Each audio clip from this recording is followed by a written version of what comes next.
Il Palermo Futsal Club torna da Trapani con 3 punti, 2-10 risultato. Mister Gentile, cos'è successo? Perché sembrava una squadra completamente opposta rispetto a quella dello scorso sabato. Cosa è successo? Niente. Diciamo, negli ultimi giorni ci siamo un attimino riuniti, abbiamo parlato, ci siamo guardati in faccia e ci siamo detti che innanzitutto volevamo e poi potevamo fare ancora di più. Potevamo migliorare anche nel gioco di squadra. Ed effettivamente devo dire che oggi è stato così anche dal tipo di gol che abbiamo fatto, appunto, dal tipo di gol che abbiamo fatto. È tanto importante vincere queste partite perché valgono 6 punti e adesso il Palermo Futsal Club ha vinto con le squadre che stanno sotto, San Vito, Merlo e Giudecca, tutte in trasferta, poi il giorno di ritorno saranno dentro casa queste partite.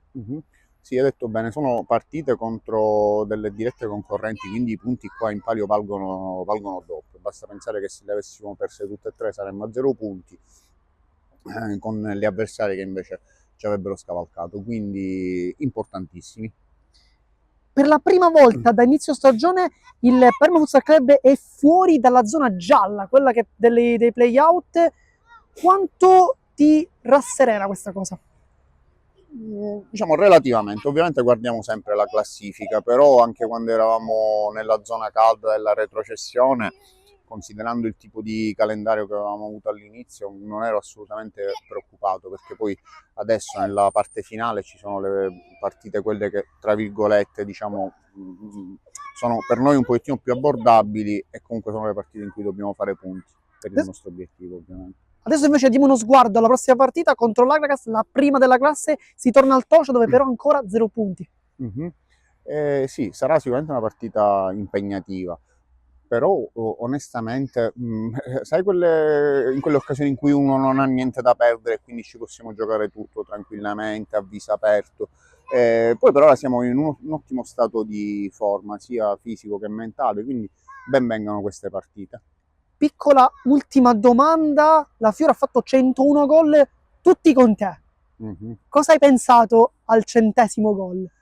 Allora, io e Vito abbiamo un rapporto particolare, perché oltre ad averlo voluto 101 gol fa, perché sono stato io ad andarlo a cercare, eravamo anche compagni di squadra quando lui ha iniziato a giocare, ed come si suol dire, era come se fosse mio figlioccio praticamente, perché io avevo la numero 8, lui voleva la numero... Quindi io e Vito abbiamo un rapporto particolare. Adesso vederlo in campo festeggiare, vederlo ammirato così dai compagni, devo dire che per me è una grandissima soddisfazione. Un piccolo pensiero su San Martino perché oggi è stato veramente impressionante tra i pali.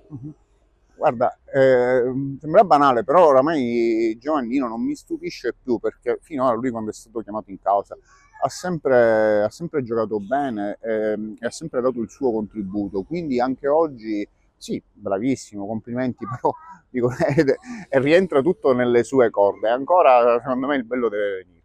È terminata con il risultato di 2-10 la sfida tra Giudecca e Palermo Futsal Club, 3 punti fondamentali, però oltre ai 3 punti c'è anche un grande evento perché Don Vito La Fiora, come scritto nella magliettina, ha fatto non 100 ma ne ha fatti 101 perché oggi è arrivata una doppietta. Siamo qui con il capitano, lo salutiamo e chiediamo subito un pensiero prima sui gol ma anche sulla vittoria. Tanto buonasera a tutti, è stata una giornata emozionante. Dico, questo gol lo aspettavo già da 2 giornate. È veramente un onore per me essere essere il marcatore più prolifico della storia del Palermo Futsal. E niente, è stata una soddisfazione personale, lo cercavo, l'ho ottenuto, però la cosa più importante sono stati i 3 punti della squadra, la vittoria che ci dà morale e ci aiuta in classifica.